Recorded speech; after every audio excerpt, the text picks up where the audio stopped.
Hello and welcome to Pushing Back, Ukraine Daily Brief. As the war enters its 744th day, these are the main developments from the past 24 hours. Russia has lost approximately 423,160 troops in Ukraine since the beginning of the war, the General Staff of Ukraine's armed forces reported. The number, which has not been independently verified, includes 850 casualties over the past day. According to the released Ukrainian figures, Russia lost 6 tanks, 25 armored combat vehicles, 53 artillery systems, 1 multiple launch rocket system, 3 air defense systems, 43 drones, 85 vehicles and 10 pieces of special equipment. The update from the General Staff of the Armed Forces of Ukraine. There were 74 combat engagements. The enemy launched a total of 7 missile and 67 air strikes, carried out 79 multiple launch rocket systems attacks at the positions of Ukrainian troops and various settlements. The Ukrainian Air Force launched air strikes on 10 concentrations of troops, weapons and military equipment of the occupiers. The Ukrainian missile troops hit 3 electronic warfare stations, including 2 R-330ZH stations, and 1 ammunition depot of Russian invaders. In its latest intelligence update, the UK's Ministry of Defence reports Russia reimposed a 6-month ban on gasoline exports starting March 1, 2024 to stabilize domestic prices amidst rising demand and potential supply issues. The ban, similar to one implemented last fall, aims to counteract both increased consumer and agricultural use, as well as refinery capacity reductions caused by Ukrainian drone strikes. With repairs further complicated by Western sanctions, this move likely serves a dual purpose, ensuring domestic fuel availability and appeasing voters sensitive to gasoline prices ahead of the upcoming presidential election. In its latest intelligence update, the Institute for the Study of War. Ukrainian President Volodymyr Zelenskyy reiterated that a ceasefire in Ukraine would allow Russia to rebuild its forces and means for future offensive operations, as Russia previously did following the start of Russia's 2014 invasion.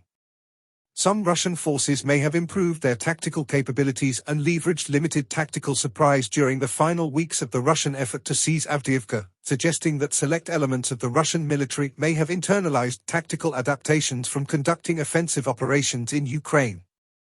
Ukrainian Air Force Commander Lieutenant General Mykola Oleshchuk stated on March 8 that Ukrainian forces are regularly targeting Russian fighter aircraft.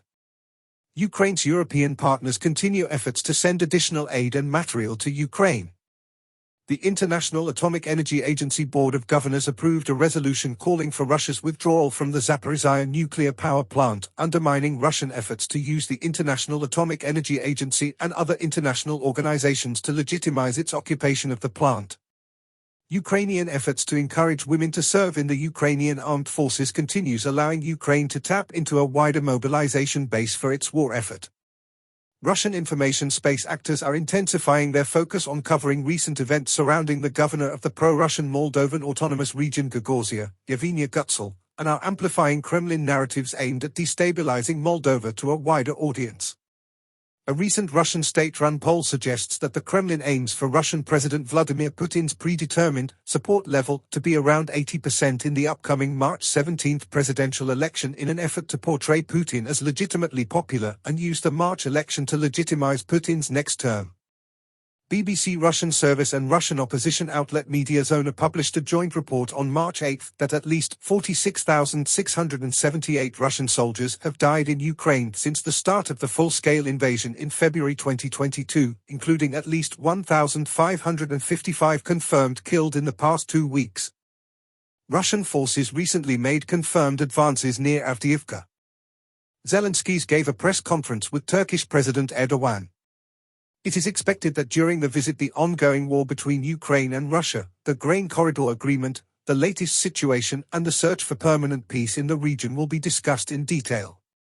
Zelenskyy also visited a shipyard in Istanbul, posing for photographs near the corvette Ivan Vyhovsky, which is still under construction for the naval forces of the Ukrainian armed forces. Thanks for following today's updates. Please don't forget to like and subscribe for more content. We'll return tomorrow with the latest news on the ongoing conflict.